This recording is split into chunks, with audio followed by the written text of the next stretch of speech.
is that picture behind you? Is that your dad? So my dad was in World War II. Okay. This is my great uncle, and that's a slide. But both, so this is my great uncle, Douglas Davis. Okay. He was a captain. You probably know that because you probably know how to read all of these things, these on Yeah. his chest. He translated for JFK on more than one Oh, occasion. wow. And so I have a picture of that on my Facebook. Um, his sister's son, my uncle, helped me to get my first job in Virginia. Oh, He wow. was in the Navy, but he was more like hike Kilimanjaro leave after four. And then my grandmother, she worked with NASA for over 10 years. Oh, look at that. She helped this is to see John Glenn off on his orbits. Oh my gosh, that's Um, amazing. yeah, you can see like the presidential curtains. I think it was like Yeah. really nice jet or something. The secrets that underlie our lives. I Right. didn't know that my family had military roots other than being raised by my dad, who was a World War II veteran. And Okay. that spurred a lot of my passion because he was my main parent. He took me through the days, and if I wasn't taking him through the days, he was taking me through the days. um, so, so, um, so I have this share screen thing happening here, and I want you. Here it is. Okay, Yeah. we met very like fun but formal in 2020. I Right. interviewed you and I asked you a lot of questions. Right. This work is on the back of interviewing people for the course of 5 years. It ended up being 5 years. It was 2017. I started in Stafford, Virginia, up to the Sierra Nevada mountains where I lived in a tiny house, a beautiful little Oh, cedar that's tiny awesome. house. Yes. That's where I met my Great Pyrenees Pledge and Honor, to North Carolina, where I spoke with you, at Surf City on the ocean, to the Sneed's Ferry. You know Sneed's Ferry? No, I don't think so. It's a big Marine Corps town. It's like Okay. Camp Lejeune. Okay. And that's right near Surf City. So that's then there where I lived in the camper I bought for 6 months. It was gorgeous, John. It was on We're this, like you guys had open land. I yeah, we're rented. actually funny enough buying a new camper today. Oh my gosh. So you sold the other one on Facebook? Ah, no, Not that's yet. another Well, whole I piece of might reach drama. out to you. You never know what God's plan is. Then you're right here. Why not? Yeah, when I saw it, I was like, oh my gosh, oh my God, why do I feel so drawn to this camper? And I sold mine to a Marine Corps couple, and I would love to talk to those two. They were just getting married. So anyway, lo and behold, 5 years on the shoulders of that. You and I are here. I took that information and then 4 years of health sciences degree, thought about stuff like reconnective modalities, I like to call it, because psychologists say that the main cause of trauma is disconnection from self. Unbeknownst to me, I'm like, as soon as I heard that, I went, that tracks. Hmm. How much more close to center can that be of a statement? Does a traumatic event have to happen? Not necessarily. So I call this in the TCY, or the Yoga Soothe, trauma cooperative yoga, that I wrote the book about. Right. Yeah. And then in the Yoga Soothe, that I like to just call it as a blanket way because it's friendlier, are all reconnected modalities. The identity association model, the IAM. And this is something that I'm looking forward to having the chance, knock on wood, to facilitate in groups of people. Hmm. I was able to do it with the four. That's my largest group that I've invited on. I am taking a break for the month of May. I have some stuff on the ground here, but this speaks to some of what I was just speaking to. And as I speak, I can see you're diving in to already read it. So Yeah. I can just pick two or three because that's perfect. And then we can expedite the run through because I know your timeline here and we're at 49 minutes left. So a reconnective modality is what we're focusing on today. At the very end of this list, we see that it's a proposed And sure, it could be 2 hours, not Mhm. necessarily 3.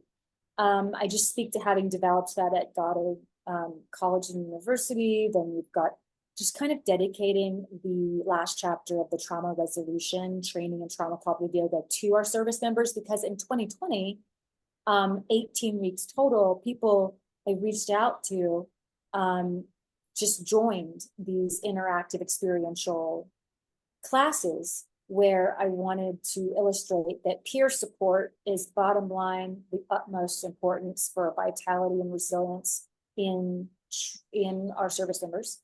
I met a female pilot. Her name's Maria. She lives over in Manitou.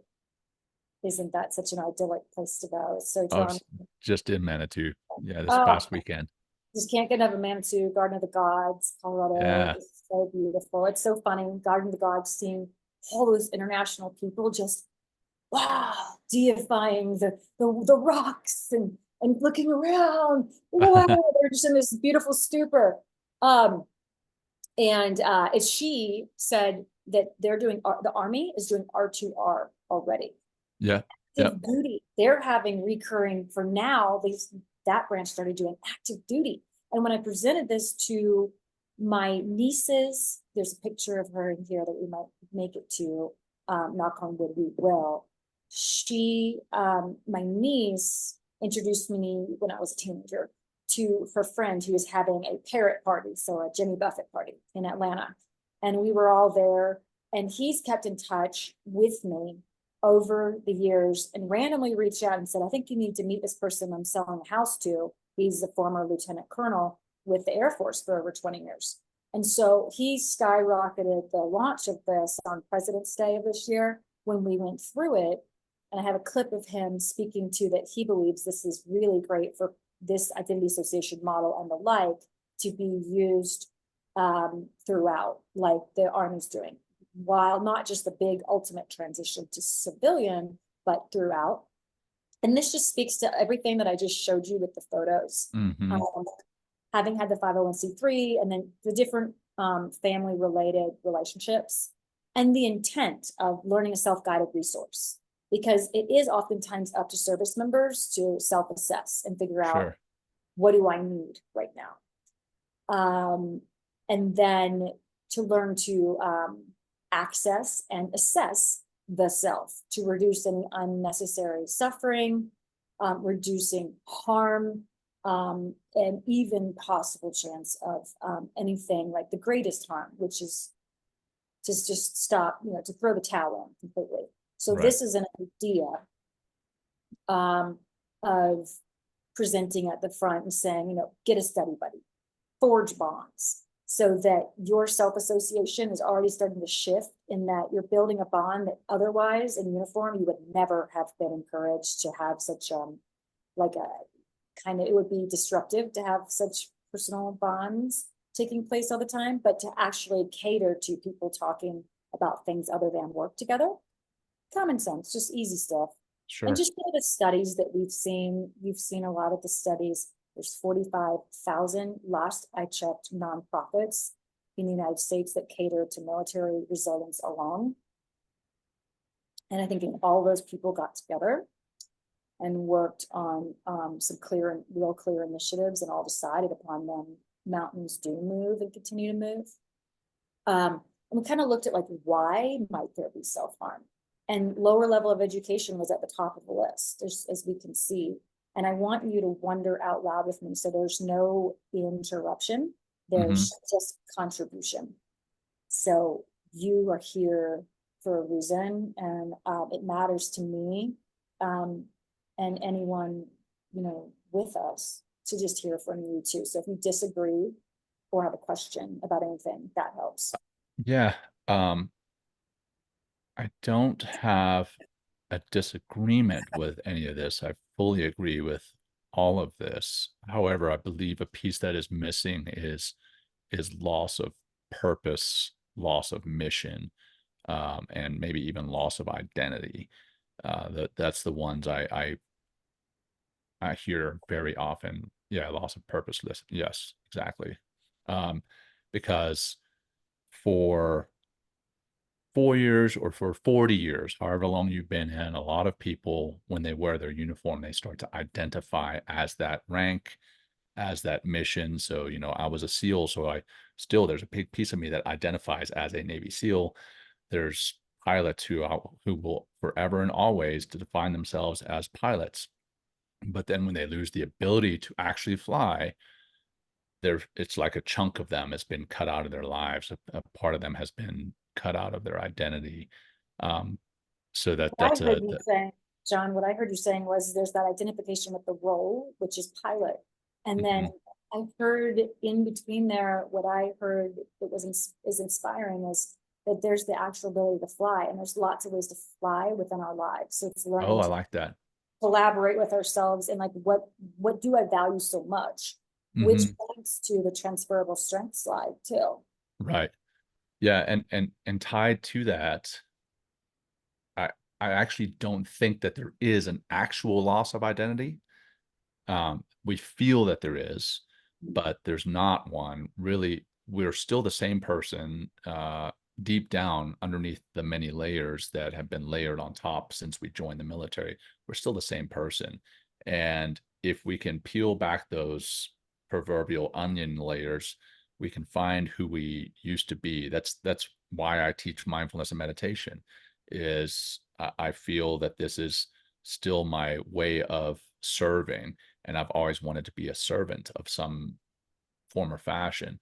So I think, you know, rather than loss of purpose, mission, identity, maybe a sense of loss, purpose, mission, and identity, and that's very similar, but it's just enough And I differentiation. like that because everything is subjective when it comes to identity. Exactly. And it's always about marrying who we were before, like I heard you say, to get back who are we before all of this? Yeah. Yes, and it's a yes, and it's who Right. were we before, who we were in the mix of all of this, what, and then we go to it, you know, what are, and then we have that disconnection from self slide.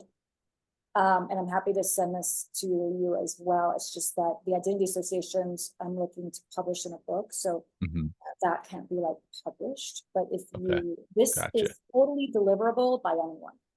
You insert your own life experiences as connected to the associations of self, this identity associations, I'm calling them. And that's where this slide says that the intent is to support a possibility for greater ease by giving a continuity of structure. This time it's a framework within the self structure, a mental health tool. And then we look at some of the challenges, and I want to just maybe cover one of anything that you have constructive thought around, or anything that you are curious about, wonder about, or just find value in. And that way we can hopefully, knock on wood, in the next 40 minutes cover. Yeah. The loss of definite geographic plans, is that moving around a lot? Is that what exactly is that? Yes. So I found as a spouse that never knowing when we were going to receive our orders. Oh, And gotcha. then when you receive them, how much time do you have before you go? And then when you go, how much time do you have before you have to be at the next post? And then when you get to the next post, how much time before the pod comes and delivers your stuff? Yeah. Gotcha. Yep.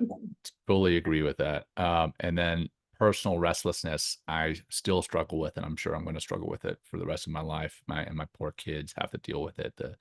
The hurry up and wait. Like this morning, I'm like, come on, sweetheart, come on, we gotta go. And I'm like, and then I told her that she needed to develop a sense of urgency, and she's 7 years old. And then I realized, oh man, that sense of urgency, that's definitely military indoctrination. So and it translates. It's a transferable strength. So saying, right, what's important to you right now, sweetie? What's important to you right now about getting where we're going? And she's like, nothing. I don't care. I don't really want to go where we're going. And then like, okay, well, that's where we have, I say I give myself healthy manipulation, self-manipulation, which means like, Joe, if you do this, self-parenting, then you can get this, and then Right. adding that cherry on the top, which is like having that values-based introduction brought in, like, and you care about that, and why do you care about that? Oh, great, I just learned something new, and I care about that too now. Right. Let's do this together. Of course, I've never been a parent.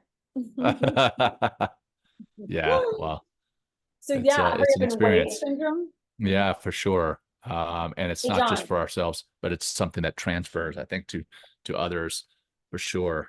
Oh The, yeah. the You mean extreme like the stress. recklessness, that like vicarious Yeah. transference of disposition of self. Yeah. Wow. That was a much fancier way to say it than I was going to say it, but I like it.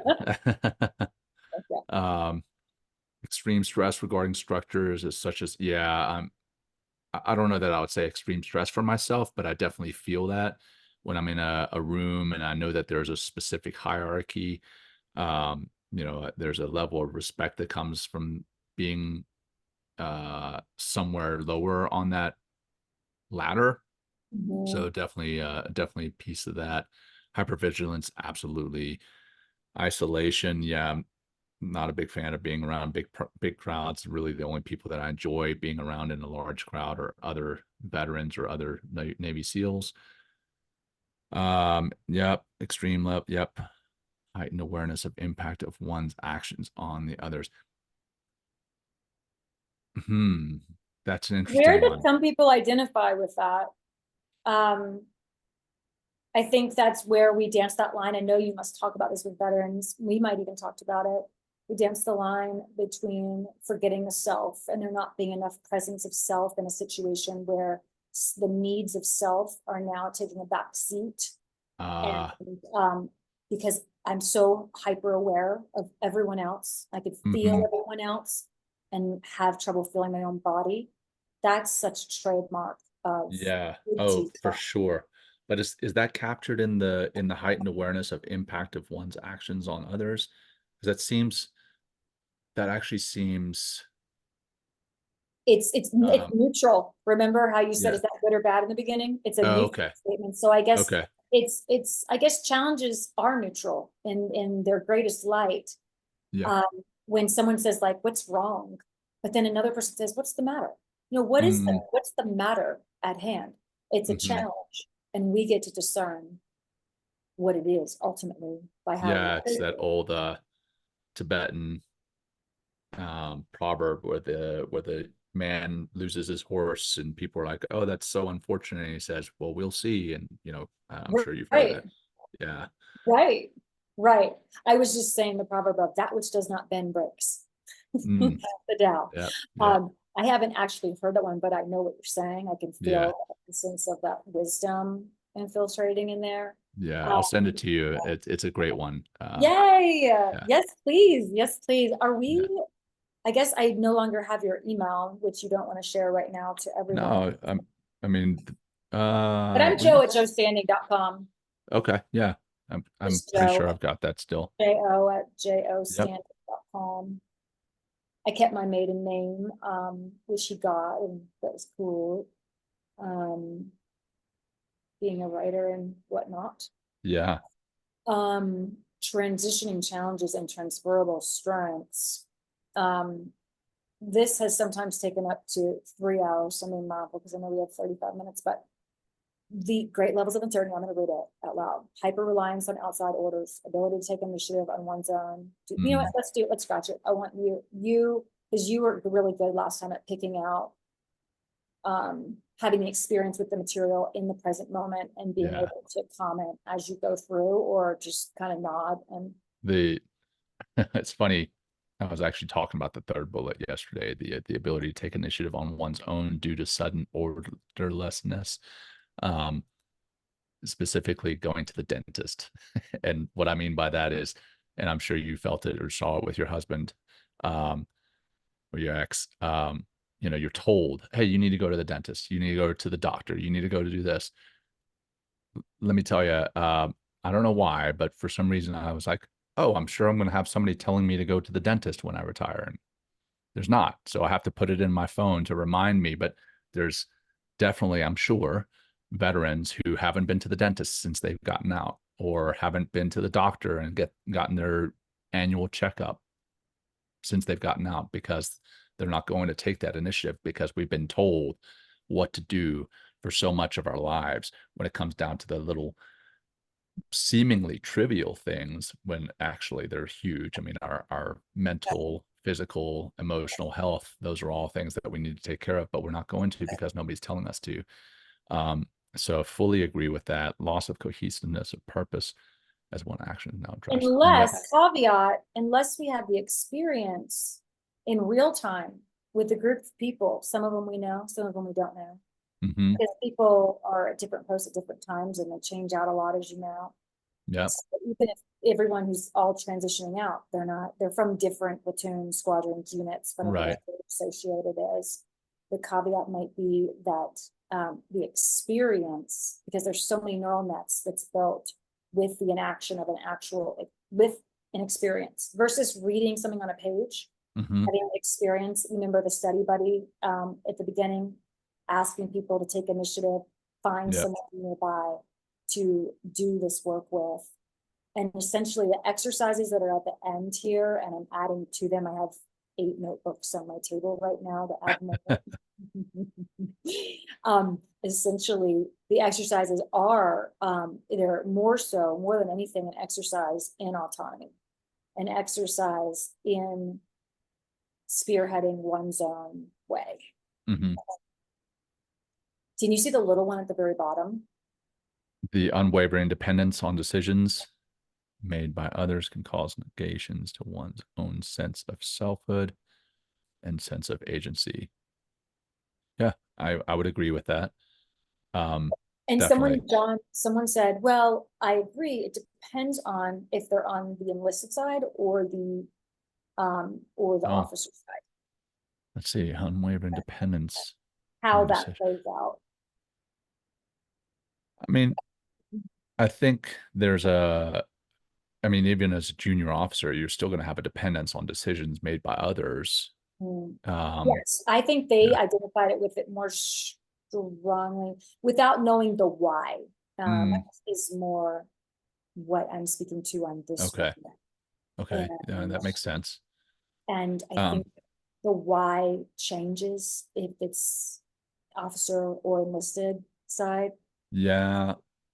or that need to know. Yeah, that the why, sorry, if we could go back to the previous slide, there's one other that I want to address. I think the why as an enlisted, specifically a junior enlisted, is very tactical level, and the why as you get more senior as an officer or an enlisted becomes more operational and even strategic. So you're looking at a big picture. But you know, the why for a junior enlisted guy on the battlefield or on a ship, they're thinking, you know, I'm doing this for a paycheck. I'm doing this to take care of my shipmates or my battle buddies right next to me. Whereas obviously the higher ranking officers, they're like, okay, what is this affecting for the country? So yeah, the why definitely does change. But the loss of daily support network there, I would say the daily support network and accountability, because I definitely had I had a daily support network in my SEAL teams, but they were also like my accountability buddies. They were there to support me when I fell, if you will, but they were also there to say, "Hey, John, have you gotten to the gym? Have you cleaned your weapon? Have you maintained all your gear so that you're ready to go on the battlefield?"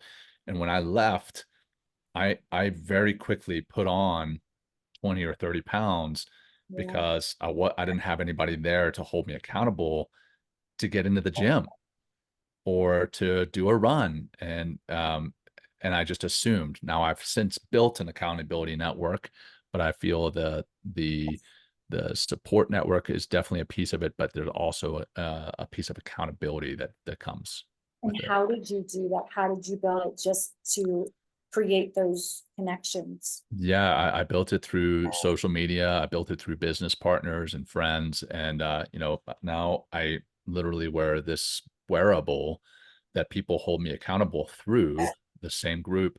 And they're like, "Hey, I see you haven't gotten to the gym lately, or I see you're not getting enough sleep." I mean, may be borderline intrusive, but Is that a but company? yeah, it's called Whoop, WHOOP. Cool. Yeah, pretty neat. Awesome. Oh, wow, John, that Yeah, is so tangible in exactly. reinforcing that Right, that companionship, that right, indeed. um transferable strengths. If you have something to add to this or Yeah, to reframe, to lend advice to reframe, stick to itiveness. That's hilarious. That's what I use instead of grit. I use that very word, stick to itiveness. I Yeah, love that. it's that Angela Mm. Duckworth, I I believe. heard a female Yeah, speaker saying it years ago, and I can't remember who it yeah. was, but I like that Angela Duckworth I'm is pretty what sure. I'm pretty sure she uses that. She always talks on grit, sense of urgency, yes, integrity, mental flexibility, um, mental flexibility. Yeah, all things change. So with the mental flexibility piece, again, fully agree. Um, mental uh, flexibility. yeah, have you heard of VUCA? VUCA? VUCA. No. Yeah, so VUCA, it's an acronym for volatility, uncertainty, complexity, and ambiguity, VUCA. Sounds like And FUD, fear, uncertainty, and doubt. yeah, yeah, that's right. So that is um Volatility, the uncertainty, complexity complexity, and ambiguity. and ambiguity. Yeah, I mean there's some overlap there. I'm sure if there's a Venn diagram, there's overlap between all four of those. But that I think the ability to deal with volatility, the ability to deal with uncertainty, change, right? The complexity and the ambiguity that comes into that mental flexibility, and I think that is a huge piece that military service members, veterans have, is the ability to continually change and adapt to that change. So I really like the fact that you listed that. I'm going to put that for now. Yeah, there you go. Perfect. Integrity. Yep. Sense of urgency we talked about. Call to do. Yep. Yep. I think resilience, mental flexibility is similar, but I would say resilience is that when things don't go according to plan, we are able to pick ourselves up. So if we get knocked down mentally, physically, emotionally, we're able to pick ourselves back up after that. But I would definitely say, yeah, And pointing resilient. to that, I mean, to have someone leading an experiential, just saying the same thing while having the tool and pointing to, like I was sharing with Andy Nelson before this, who was a paratrooper with the Army. He is now a lawyer and helps a lot of veterans, veterans families, and general public do trademarks and stuff. Like Yeah. this mark I got through his company, and his person he works with, Kelly, his assistant. To speak to the point, though, Andy Nelson. Oh no, no, no, no! Don't tell me it went out the window when I introduced the cup. The branding, the ability to do the branding.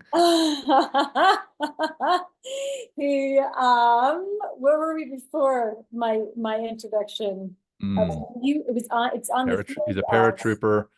to Uh, compliment what you said. Resilience. Oh shoot! Now I've lost it. Let's It'll see. come back. That's okay, because Yeah. there's a lot of thoughts percolating here, which is beautiful. I'll go back and watch this and be like, I know what it is. I know. There's the 5 identity associations. There's 5. Justin Smith. I spoke with him last week. He and his family live in Boise, Idaho, so right around here. And he is a neuroscientist, and he has the company Tactical Neuroscience. Okay. So he helps private sectors, oftentimes like what sounds like kind of secret mission stuff. But he helps train people and Okay. being more proficient in decision making leading up to a stressful event, throughout the stressful event, and afterward. So he sometimes works with the military. I've asked him, help me put these 5 identity associations and the exercises in like pie graphs, like have a dialogue with me, help me strategize how I can put this visually, because I'm so visual. And I can see John in my head. I can see these interchangeable pie graphs where information comes forward, where surface identity is on one, and then that retracts, and then the next one comes forward. And I would love something to interact with that. And my boyfriend says something like Spotfire is really cool for graphic design. Which is really funny because my ex-husband said he'd help with doing graphics. People love someone on a mission. Anything that we can all collaborate on. But so we have these 5, and this is where I say to you, there is Simple Speak. This is developed in tandem with my health sciences degree, so it sounds super cerebral. And that said, in 23 minutes that we have, 22 minutes that we have, we can take turns, and we'll just do the Simple Speak, and I'll skip the ad lib. We're gonna breeze past photos of myself where I'm interjecting a personal example of each identity association and my relationship with each identity association, which essentially I propose anybody can do on any of the bases who is authorized and deemed magnificently wonderful, capable of facilitating this and inserting their own personal experience to make this material breathable, so that there starts to be a continuity of structure. Remember, inwardly, to have some sort of concept of self that is interactive with the indoctrination that's been so heavily that people have been so glued to in the services. And indoctrination is a word that a service member said to me, like, we are so heavily indoctrinated. A former command sergeant master, major, master. Yep. Major. Yep. The yoga life and the military. Right. Donald McAllister, he also did some of the 2020 peer experiential trial runs with me of what it's like when people from different branches get together. Even, I mean, as difficult as that sounds to a military person's ear, probably, oh, well, people in different military branches, they don't get on, and they would probably be giving each other a hard time and wouldn't take anything seriously that one another says. No, they were so amicable and kind to one another, and really unearthed things that they were able to bounce off of each other. Nice. And have more of a sense of acclimation with self. Yes. So surface identity, I'm going to tell you what they are first. Surface identity, interwoven identity, transgressional identity, compass identity, impact identity. Remember, we go to the very beginning comment that we're reducing the division within the self. We return to the sentiment that we like to meditate. So in meditating on the word individual, we have 2 very clear words that show up. We have divided and we have dueled, which is why you think about someone dueling. They're not pleasant, but independent, we think about being independent, depending on self and our self-relation in order to further our narrative of ourselves and the world. It helps us be more cohesive, more unified within ourselves. So we could call it the unification method for all I care. So surface, are you willing to read? I know some people need to put glasses on. I need glasses for driving. I cannot drive at night. It's a scary experience without glasses. Will you read this one and I'll read the next one? Okay. You want me to read it out loud? Yes, please. Okay. Surface identity. This identity association relates to the external world and our relationship to it at large. For example, service member, teacher, provider, visionary, mechanic, engineer, mother, father, sister, brother, breadwinner, dependent, etc. This aspect of identity helps one to function within one's crafted existence in this world through acceptance of what is, although rarely to never is the totality of who someone is.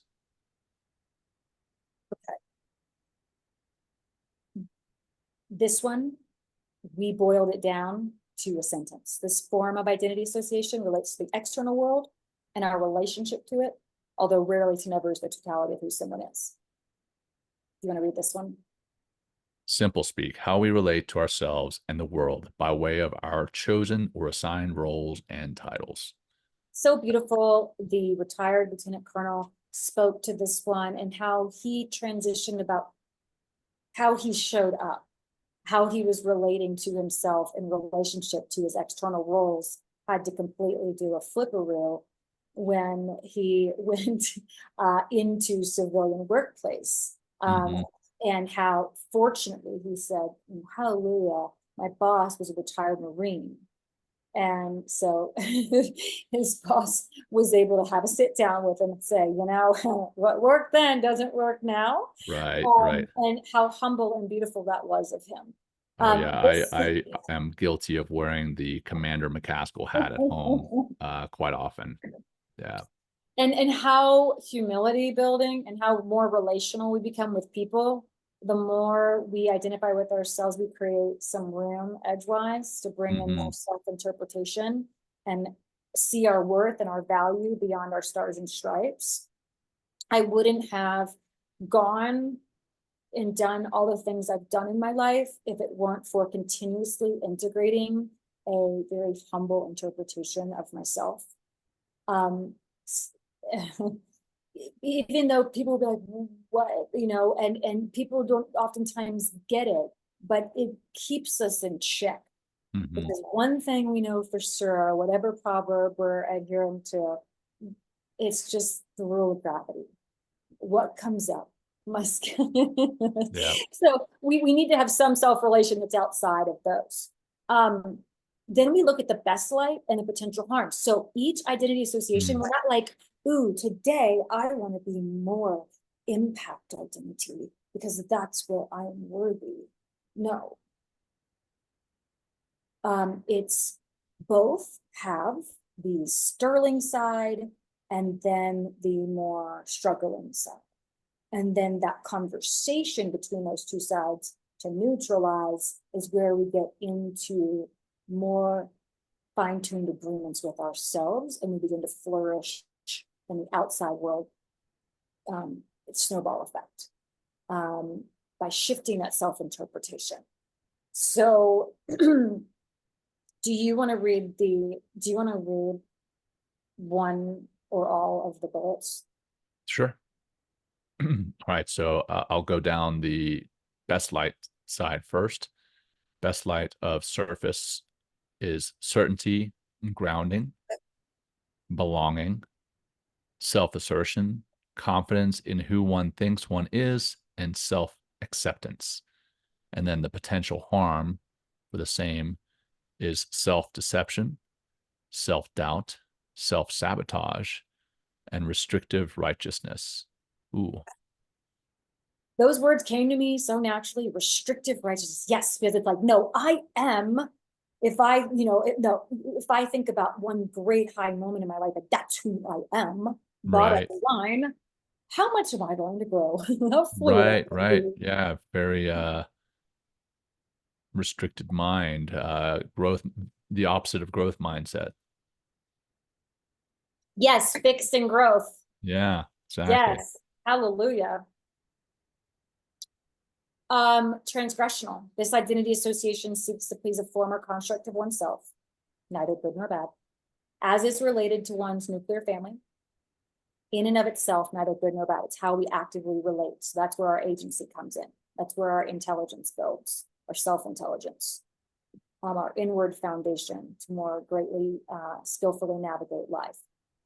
So as is related, so seeks to please a form or construct of oneself, transgressional identity, as is related to one's nuclear family and or original prominent life experiences, such as service years, and is often engaged within the self for the perceived sake of survival, whether that survival be real or imagined, sensorial. We talked about that. Remember the sensing of loss that you said? I want to add that word, sense of loss of identity, purpose. Emotional, mental, physical, spiritual, financial, social, or sexual, all facets of self. All of these play into how we operate day to day. Not on the surface, but very real to ourselves. This identity association, in one sentence, pleases a former construct of self as is related to one's original upbringing or prominent life experiences.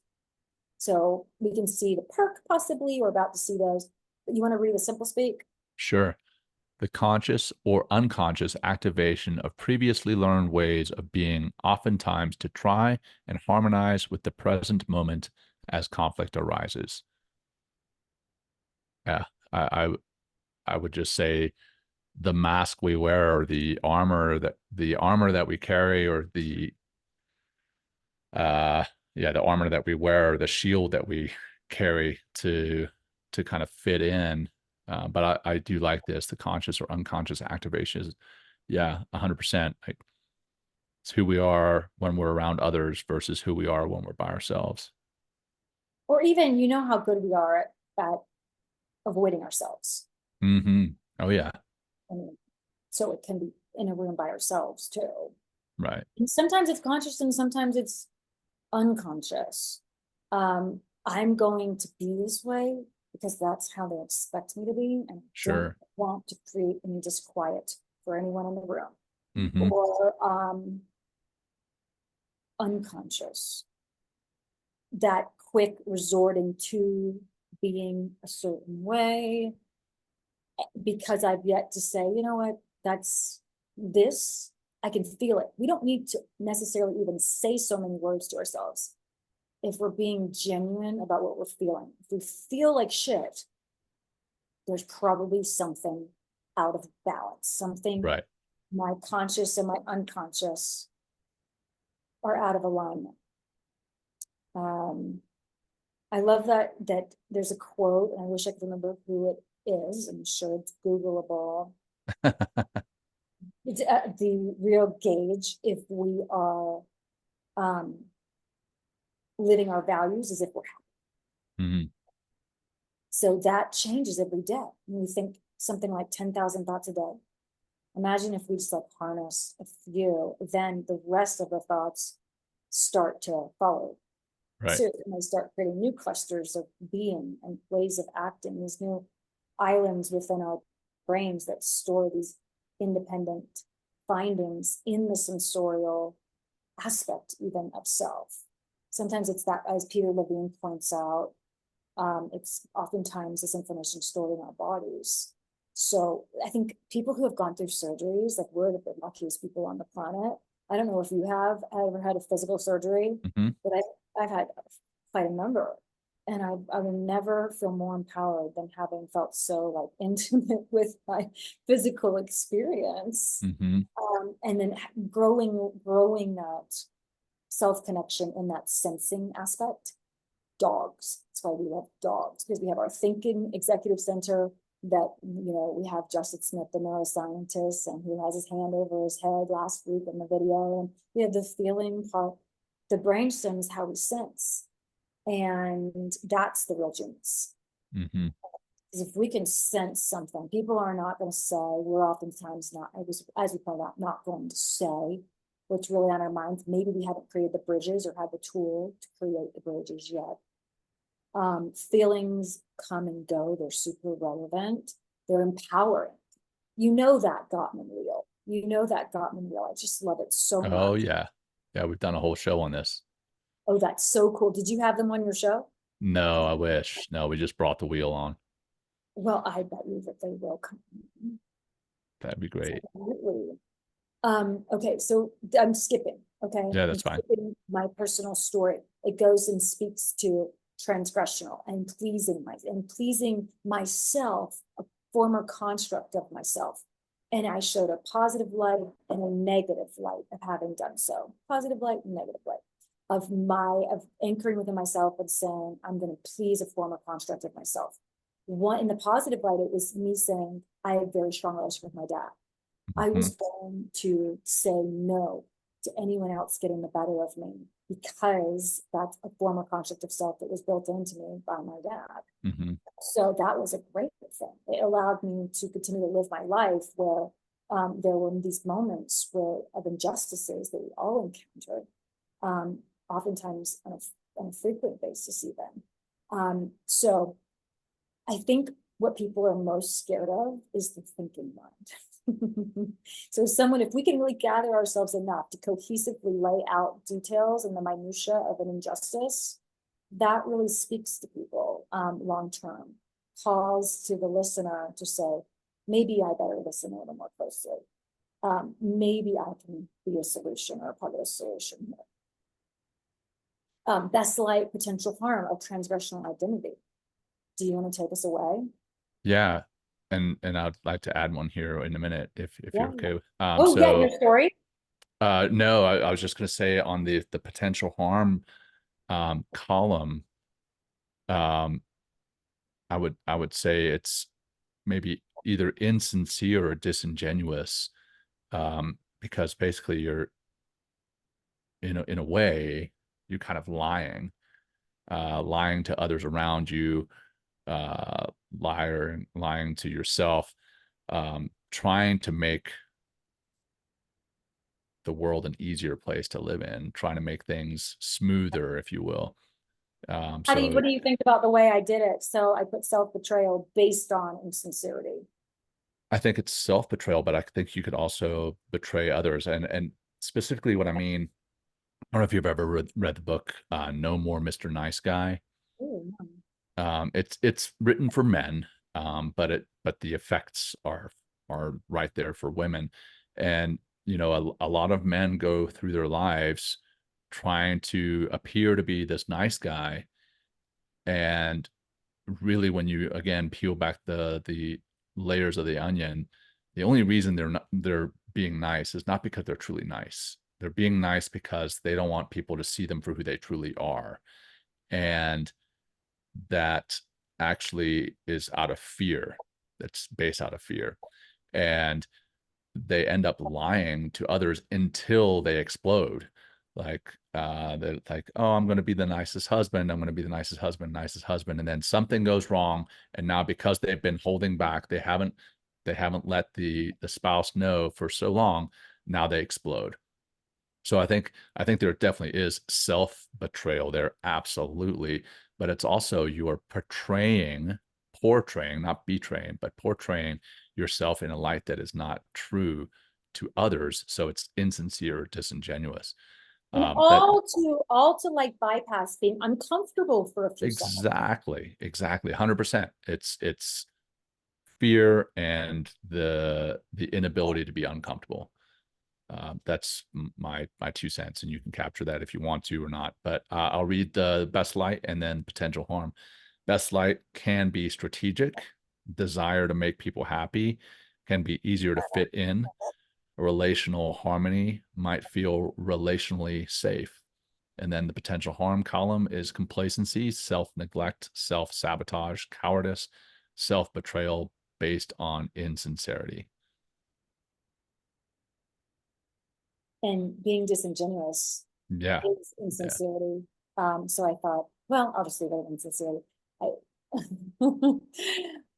There's compass and there's impact, and then there's exercises at the end. So I could wait until I create the pie graphs with consult in tandem with Justin Smith, who I'm meeting with tomorrow, and then share it with you in real time again in a month and a half. Yeah, that might be good. Okay, cool. Yeah, let's do that. Okay, cool. All right, so we'll I bang may out. I may need to I may need to just do a rehash in a month and a half for 5 or 10 minutes just Yes, to like yes, review. But yes, yeah, this is great. I like where you're yes. heading. And it'll go even deeper then. We'll just create even more webs, even more protrusions from these original thoughts. It's so awesome. The more time we spend with something, that's why I think publishing is kind of like a kick in the ass, because as a writer, you create these ideas and you're like, this is so great. And you go and publish it and you're like, yeah, and then you spend some more time with it, and then it grows again and again and again. Sure. But if it doesn't come from you, someone else will read it and they'll go and create the next wave of thought anyway. That's right. Yeah. Okay, compass identity. This identity association relates to the scope of one's interpretation of the world. So this is more a general consensus of how I see the world, as it's related to foundational stuff like spirituality, my beliefs, spirituality, religion, beliefs, indoctrination. How am I relating in this particular moment? One of the exercises points toward as it connects up with my indoctrination. They're so interconnected because the surface identity makes its way in here too. Now, I know we have 2.5 minutes. So actually, shoot. The beauty is that we just got so much juice from just like being here in the same room together, talking, writing, wondering out loud. Yeah. So this is great. I mean, what we've done today is great. We have awesome. 2 minutes. There's no way we can get to the next. No. I know I'm overzealous at times. I had to check No. myself. It's a constant work. I hear you. Well, you're talking about the one thing I'll throw out there, and then we'll wrap it up for today and meet up in another month or so. You talked about the pie graph, or pie, pieces of pie coming at you. I'm a math guy, and I'm always like obsessed with Venn diagrams, and I would love to see how and where these various aspects of the identity overlap, because you mentioned there is some overlap, and I see that there is. It'd be interesting to see where there's overlap between these aspects, and then at the center, where I imagine they all overlap, is the I am. That might be an interesting graphic to add in there. So yes. So awesome, Joe. Well, they're also, I want to speak to, like, when we exercise together, I'm so writing down what John's saying, obviously. We yes, when we do the work, that foundational inward work, that's where we have our own answers to that. So some of it will have like a blanketed charge word, like this is where you fill it out kind of thing. So I've seen that in my mind.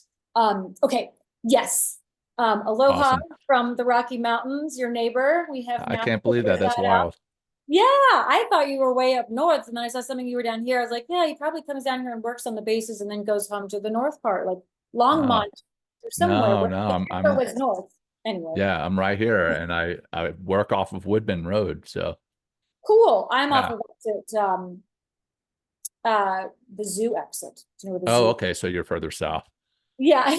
But still, I mean, it's not that far. You're in the lush green part. I'm in the desert. That's right. I'll go walk pups around that. There you go. Enjoy the rain. Thank you. I'm Good looking seeing forward you, to Joe. connecting again. Likewise, so much, right. John. Take care. Bye-bye. Bye.